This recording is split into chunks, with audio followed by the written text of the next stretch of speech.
गाजियाबाद में पिता पुत्र को वेयर हाउस में बंद कर पीटा, गाली गलौज और शोर सुनकर शांत कराने गए थे 25 से ज्यादा लोग, मुकदमा हुआ दर्ज। आपको बता दें, गाजियाबाद के शालीमार गार्डन इलाके में डिलीवरी बॉय के गुंडागर्दी का मामला सामने आया है।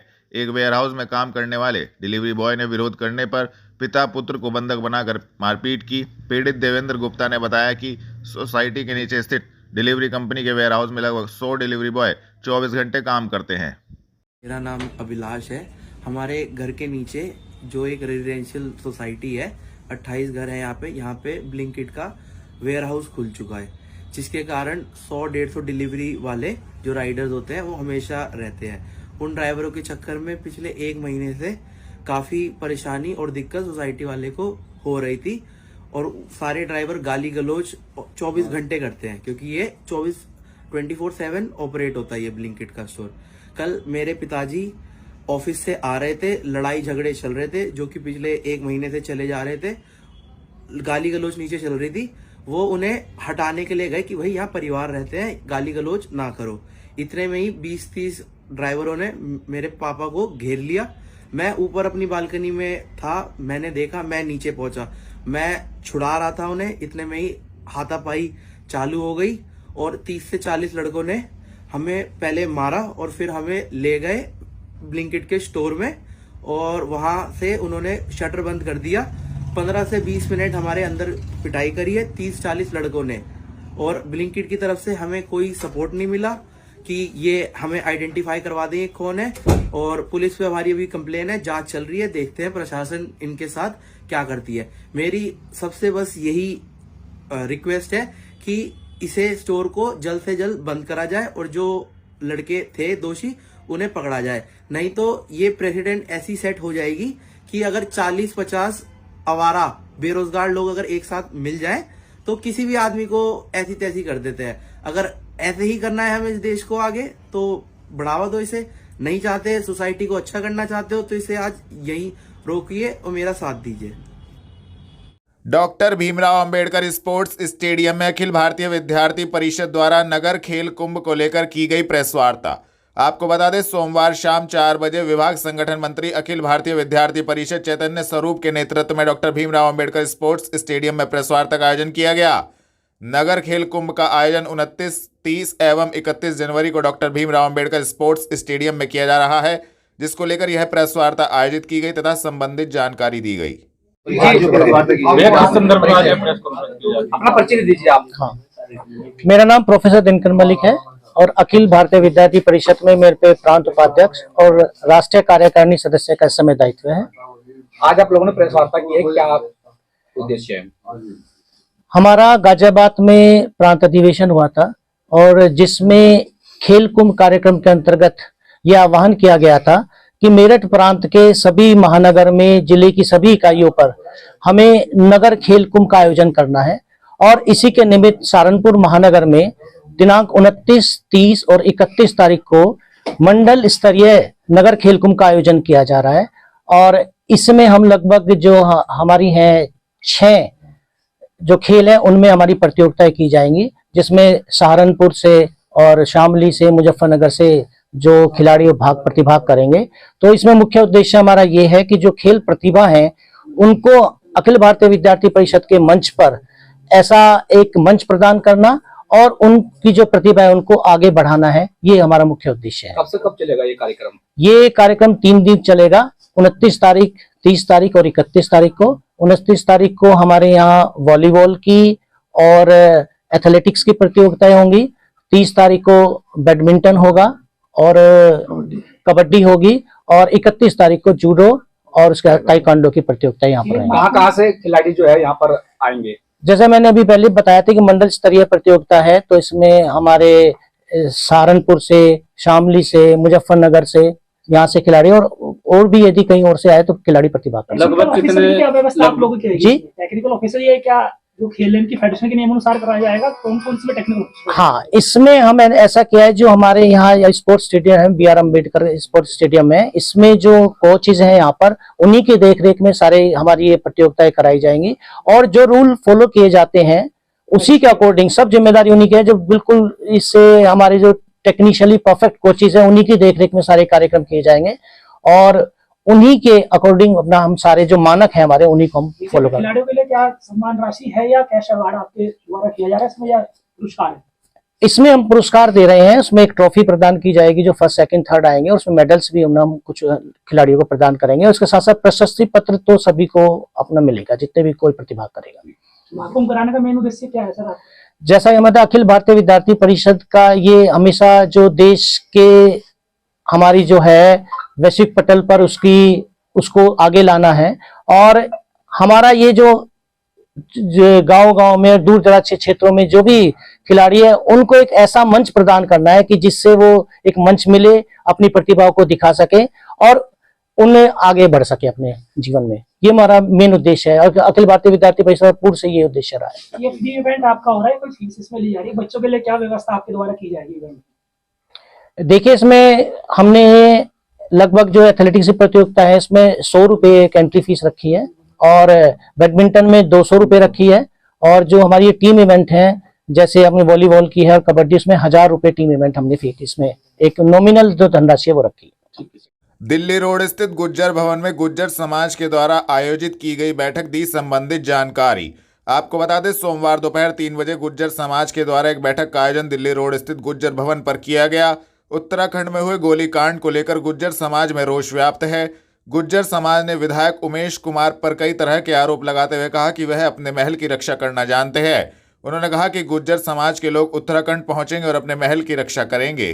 ऐसी रियासत सहारनपुर की रियासत जिन्होंने आज़ादी की लड़ाई में अंग्रेजों से लोहा लिया, अनेक रियासतों ने अपनी जान दी, इतिहास के पन्नों में दर्ज है, और उस रियासत को ललकारने का काम जो वहाँ उमेश कुमार मौजूदा विधायक ने किया है वो शर्मनाक है। आज सहारनपुर के लोगों ने तय किया है अभी हम कूच करेंगे यहाँ से, और सीधे कूच करके जो रास्ते में लोग मिलेंगे सभी मिलो साथ में सब भाइयों, और गुर्जर सहित सर्व समाज के लिए आह्वान है, ये हमारी आन बान शान जो मिटाने का काम उमेश कुमार ने किया है उसके खिलाफ वहाँ जाने का काम होगा, और अपने वहाँ महल की हिफाजत सुरक्षा के लिए जिसने आग लगाने की बात कही है कल को उस पर बम धमाका न कर दे, उस महल को बचाने के लिए हम अपने महल में जाएंगे, उसे सुरक्षा देंगे और वहीं रहेंगे, और हमारी वहीं से रणनीति तय होगी। ये हम लोगों ने तय किया है, और यहाँ आर पार की लड़ाई लड़ी जाएगी, मगर हम अपने महल के लिए, अपनी रियासत के लिए, आन बान के लिए मरने मिटने को तैयार हैं। अब सबके सब यहाँ से रुखसत होंगे, यहाँ से चल रहे हैं, और रास्ते में जो भाई मिलता हो जहाँ भी हो शाम तक सबके सब वहाँ लढौरा रियासत पे महल पर पहुँचने की कृपा करे। ये लड़ाई अब सब के सब यहाँ जिम्मेदार लोग हैं, सबने सलाह मशवरा करके इस लड़ाई में ये फैसला किया है कि सबके सब अब यहाँ से कूच करने का काम करेंगे। थाना गंगोह एवं सर्विलांस सेल टीम ने 10 वर्षीय बच्चे का अपहरण कर फिरौती मांगने वाले 2 अभियुक्तों को किया गिरफ्तार। हुई प्रेस वार्ता। आपको बता दें, वरिष्ठ पुलिस अधीक्षक के निर्देशन में पुलिस अपराध नियंत्रण हेतु अपराधियों के विरुद्ध कार्रवाई कर रही है। गंगोह एवं सर्विलांस सेल टीम ने 10 वर्षीय बच्चे का अपहरण कर फिरौती मांगने वाले 2 अभियुक्तों मोहम्मद उसामा अयान को गिरफ्तार करने में महत्वपूर्ण सफलता प्राप्त की है, जिनके कब्जे से फिरौती के 10,000 रुपये, एक नाजायज चाकू बरामद किया गया है। पुलिस लाइन सभागार में सोमवार दोपहर 3:30 बजे प्रेस वार्ता कर एसपी देहात सागर जैन ने संबंधित जानकारी दी। सर, गंगोह थाना क्षेत्र में एक अपहरण का मामला था, कब की घटना है और किस तरह पुलिस ने? 24 जनवरी 2025 को थाना गंगोह को सूचना प्राप्त हुई कि ग्राम कुंडा कला में एक मदरसा है, जिनके संचालक ने एक प्रार्थना पत्र दिया, और उन्होंने बताया कि उन्हीं के मदरसे में एक शिक्षक जो कार्यरत थे पिछले 3-4 महीने से, वो उनके पुत्र जिनकी उम्र 10 वर्ष है उसको बहला फुसलाकर ले गए हैं। उनकी तहरीर के आधार पर थाना गंगोह पर 24 जनवरी को मुकदमा पंजीकृत किया गया सुसंगत धाराओं में, और इसमें 3 टीम्स का गठन किया गया। इसमें जो अपहरणकर्ता है वो नामजद था, और वो वादी से लगातार संपर्क में था एक फर्जी नंबर से, और उसने व्हाट्सएप के जरिए फिरौती की रकम भी मांगी थी वादी से। पुलिस को ये जब सूचना दी वादी ने, तो पुलिस ने वादी के साथ मिलकर एक ट्रैप बिछाया जो अपहरणकर्ता है उसको पकड़ने के लिए। इसमें पुलिस ने 2 आरोपी गिरफ्तार कर लिए हैं और सकुशल बच्चे को बरामद कर लिया है 72 घंटे में। और ये दोनों अपराधी जिन्होंने ये बनाया, एक तो नामजद जो टीचर है उसका नाम मोहम्मद उसामा है, ये लखनऊ के मौलवीगंज में रहता है, और दूसरा जो है इसका साथी आयान, ये भी लखनऊ का रहने वाला है। इसमें पूछताछ में इन्होंने ये बताया कि 24 तारीख को वह जो 10 वर्षीय बालक है संचालक के, उसको नशे की जो एक पान में नशे की दवाई खिलाकर वहां से अपहरण करके ले गया नौचंदी एक्सप्रेस से लखनऊ। वहां पर स्टेशन पे इसका जो साथी है वो मिल गया और ये इसको अपने साथ एक दुकान पर ले गया जो ये संचालन करता है, जो इसका साथी है मोबाइल रिपेयर की। वहां से इसने एक फर्जी नंबर मुख्य अपहरणकर्ता को दिया। उस नंबर से इन्होंने वादी पक्ष से बात करी और फिरौती की रकम मांगी। पुलिस को जब ये सूचना मिली तो पुलिस ने वादी के साथ मिलकर इसको पकड़ने के लिए एक ट्रैप बिछाया और फिर जो है इनको यहाँ पर जब बुलाया फिरौती की रकम देने के लिए, तो साथ ही पुलिस ने घेराबंदी करके इनको पकड़ लिया, दोनों आरोपियों को, और सकुशल जो बालक है उसे भी इनके कब्जे से रिहा करके और फिर सकुशल बरामद किया। और आज इन्होंने ये बताया पूछताछ में कि पिछले 3-4 महीने से जब ये टीचर की नौकरी कर रहे थे तो पिछले 1 महीने पहले इनको नौकरी से निकाल दिया और साथ ही 1 महीने का वेतन भी नहीं दिया था। और इन्होंने ये बताया कि मुझे सभी के सामने जलील करके निकाल दिया। इसी की रंजिश रखते हुए इन्होंने ये घटना करी। और जब इन्होंने अपने साथी को लखनऊ में ये बात बताई कि मैं इसको उठा के अपहरण करके ले आया हूं, तो उन दोनों ने मिलकर ये प्लान बनाया कि अब जब ये अपहरण हो गया तो हम इसे फिरौती की रकम मांगेंगे और इसे अच्छे से मजा चखाकर इससे जो है 25 लाख रुपए ऐंठेंगे। ये इन्होंने दोनों ने मिलकर षड्यंत्र किया। पुलिस ने जब ये ट्रैप किया, इसके बाद इनको ग्राम सांगाठेड़ा से पकड़ लिया गया और आज इन्हें माननीय न्यायालय के समक्ष पेश किया जाएगा। इसमें वरिष्ठ पुलिस अधीक्षक महोदय से पत्राचार करके उचित इनाम घोषित किया जाएगा। Doctor Bhimrao Ambedkar sports stadium में आयोजित किया गया स्टार गेजिंग कार्यक्रम, जिलाधिकारी ने दी जानकारी। आपको बता दें, सोमवार रात्रि 8 बजे doctor Bhimrao Ambedkar sports stadium में स्टार गेजिंग कार्यक्रम का आयोजन हुआ, जिसमें स्कूली छात्र छात्राओं एवं अध्यापकों को टेलीस्कोप के माध्यम से मंगल ग्रह, शुक्र ग्रह, बृहस्पति ग्रह, शनि ग्रह दिखाया गया। कार्यक्रम की शुरुआत जिलाधिकारी मनीष बंसल, मुख्य विकास अधिकारी सुमित राजेश महाजन, अपर जिलाधिकारी प्रशासन डॉक्टर अर्चना द्विवेदी द्वारा की गई, जिसको लेकर जिलाधिकारी मनीष बंसल द्वारा संबंधित जानकारी भी दी गई।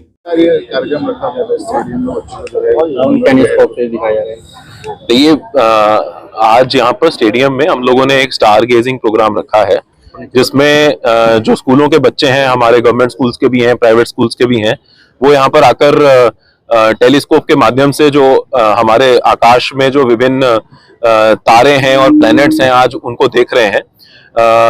जैसा आप जानते ही हैं कि हमारे जनपद में सीडीओ साहब के नेतृत्व में लगभग 22 स्कूल्स में एस्ट्रोनॉमी लैब्स हमारे गवर्नमेंट स्कूल्स में खोली गई हैं, जिनमें टेलीस्कोप्स के साथ साथ और ऐसी चीजें रखी गई हैं जिससे बच्चे विज्ञान और हमारे तारामंडल के बारे में और हमारे यूनिवर्स के बारे में जान सकते हैं। इस समय एक बहुत ही अच्छी चीज है कि इस समय आकाश में अगर आप देखेंगे तो आप नेकेड आई से भी 4 प्लैनेट्स बहुत क्लियरली देख सकते हैं, जुपिटर, सैटर्न, वीनस और मार्स। और अगर हम उनको टेलीस्कोप के माध्यम से देखते हैं तो बहुत ही स्पष्ट उनके हम चित्र देख पाते हैं, जिसमें सैटर्न के रिंग्स दिखते हैं, जुपिटर के जो स्टॉर्म्स हैं और उनके मून्स हैं वो दिखते हैं, वीनस दिखता है बहुत क्लियरली, मार्स जिसे हम एक लाल प्लेनेट के रूप में जानते हैं वो दिखता है। तो जब बच्चे इन चीजों को टेलीस्कोप के माध्यम से अपने सामने देखते हैं तो जो चीजें अक्सर वो बुक्स में तो पढ़ते ही हैं, इंटरनेट के माध्यम से देखते हैं, लेकिन जब उसको वास्तविकता में देखते हैं तो उनके मन में बहुत सारे सवाल प्रश्न उठते हैं और उनका साइंस के प्रति और इन सब चीजों के प्रति कहीं ना कहीं इंटरेस्ट जागता है और आने वाले समय में वो इससे कुछ और सीखेंगे और सीखने की उनके अंदर जिज्ञासा पैदा होगी। इसी उद्देश्य के साथ आज ये स्टार गेजिंग प्रोग्राम यहाँ पे रखा गया है। सर, लगभग कितने स्कूल के बच्चे यहाँ पे आज देखने के लिए आए हैं? देखिए, अभी तो बच्चे आ रहे हैं, हम लोगों ने कई स्कूल्स को इनवाइट किया था। अभी इस समय भी लगभग मुझे लगता है 100 से 150 बच्चे यहाँ पर हैं स्टेडियम में और लगातार बच्चे आके देख रहे हैं, जा रहे हैं, तो ये चल रहा है। और अभी मौसम थोड़ा अनुकूल है, जब तक मौसम अनुकूल रहेगा तब तक बच्चों को दिखाया जाएगा। गांव सरकड़ी शेख में भीम आर्मी भारत एकता मिशन के तत्वाधान में आसपा काशीराम का सदस्यता अभियान हुआ संपन्न। आपको बता दें, सोमवार दोपहर 3:30 बजे गांव सरकड़ी शेख में भीम आर्मी भारत एकता मिशन के तत्वाधान में आजाद समाज पार्टी काशीराम का सदस्यता अभियान संपन्न हुआ, जिसमें मुख्य अतिथि के रूप में विनय रतन सिंह, राष्ट्रीय अध्यक्ष भीम आर्मी भारत एकता मिशन पहुंचे। विनय रतन सिंह ने पार्टी का पटका पहनाकर क्षेत्र के सैकड़ों लोगों को आजाद समाज पार्टी की सदस्यता दिलाई। इस दौरान विनय रतन सिंह ने कहा कि गरीबों शोषितों की लड़ाई भीम आर्मी बड़ी मजबूती से लड़ रही है। सत्ता में बैठे लोग देश की आवाम को धोखा दे रहे हैं। उन्होंने देश और प्रदेश की सत्ता को आड़े हाथों लेते हुए मंच से सीधी चेतावनी देते हुए कहा कि यदि आरएसएस और भाजपा के लोग सच में भारत देश का कुछ भला करना चाहते हैं तो एक समान शिक्षा एवं एक समान चिकित्सा की प्रणाली लागू करके दिखाएं। निगम ने 1.5 करोड़ की जमीन कब्जा मुक्त कराई। पॉश कॉलोनी पैरामाउंट में पार्क की जमीन पर लोगों ने किया था अवैध कब्जा। आपको बता दें, शहर की सबसे पॉश कॉलोनी पैरामाउंट में लोगों द्वारा पार्क की जमीन पर किए गए अवैध कब्जे को सोमवार शाम 5 बजे नगर निगम के प्रवर्तन दल ने नगरायुक्त के आदेश पर जेसीबी की मदद से ध्वस्त करते हुए जमीन को कब्जा मुक्त करा लिया। कब्जा मुक्त कराई गई जमीन का बाजार मूल्य करीब 1.5 करोड़ रुपए बताया जा रहा है। प्रवर्तन दल प्रभारी कर्नल एच.बी. गुरंग ने बताया कि पैरामाउंट कॉलोनी में लोगों द्वारा पार्क पर अवैध रूप से किए गए कब्जे की शिकायत IGRS पोर्टल पर की गई थी। उक्त शिकायत पर नगर निगम द्वारा संबंधित लोगों को नोटिस भी जारी किए गए थे, लेकिन किसी पर भी कोई प्रभाव नहीं पड़ा। नगरायुक्त संजय चौहान के निर्देश पर नगर निगम प्रवर्तन दल के प्रभारी कर्नल एच.बी. गुरंग के नेतृत्व में नगर निगम की टीम जेसीबी लेकर पैरामाउंट कॉलोनी पहुंची और अवैध कब्जे को ध्वस्त कर जमीन को कब्जा मुक्त करा लिया। कब्जा मुक्त कराई गई जमीन का बाजार मूल्य करीब 1.5 करोड़ रुपए आंका गया है। मिशन कंपाउंड स्थित टेलीफोन एक्सचेंज के पीछे किसान मजदूर संगठन द्वारा 9 सूत्रीय मांगों को लेकर की गई प्रेस वार्ता। आपको बता दें, सोमवार दोपहर 2:30 बजे किसान मजदूर संगठन के द्वारा प्रदेश महासचिव ठाकुर विनय सिंह राणा के नेतृत्व में मिशन कंपाउंड स्थित टेलीफोन एक्सचेंज के पीछे प्रेस वार्ता का आयोजन किया गया। 9 सूत्रीय मांगों को लेकर यह प्रेस वार्ता आयोजित की गई। किसान मजदूर संगठन का कहना था कि किसानों का गन्ना भुगतान नहीं हो पा रहा है, वह कराया जाए।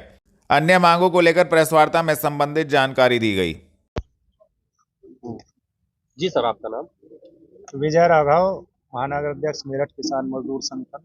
मेरे साथ हैं कृष्णपाल जी, राष्ट्रीय सचिव, मिशुल तोमर जी। आज आपके द्वारा प्रेस वार्ता रखी गई है। किसानों के सामने कुछ मुद्दे हैं, वो माफियाओं के हैं, गन्ना भुगतान है, क्या कुछ पूरा?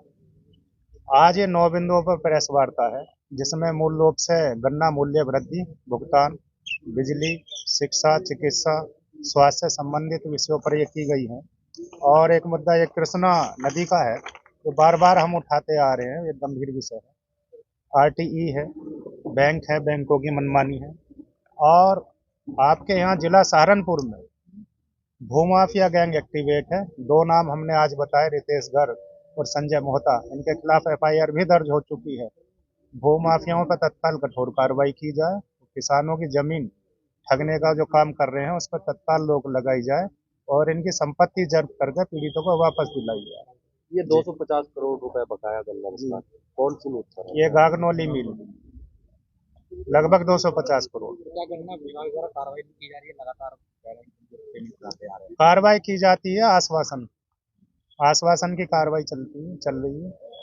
आपने बताया कृष्णा नदी और दूसरी नदी जी, जो आसपास के क्षेत्र है, वहाँ पर जो है आप बता रहे हैं लोग कैंसर से पीड़ित हैं, तो क्या समाज के विभाग या जिलाधिकारी के द्वारा कोई टीम गठित किसी तरह का? अभी कोई ठोस कार्रवाई नहीं की गई है। लगभग 3 साल से लगातार हर आंदोलन में हम इस विषय को उठाते हैं, लेकिन कार्रवाई एक ही है, आश्वासन। कोई कार्रवाई, ठोस कार्रवाई नहीं की जाती। रिजल्ट कुछ नहीं है, कोई रिजल्ट नहीं।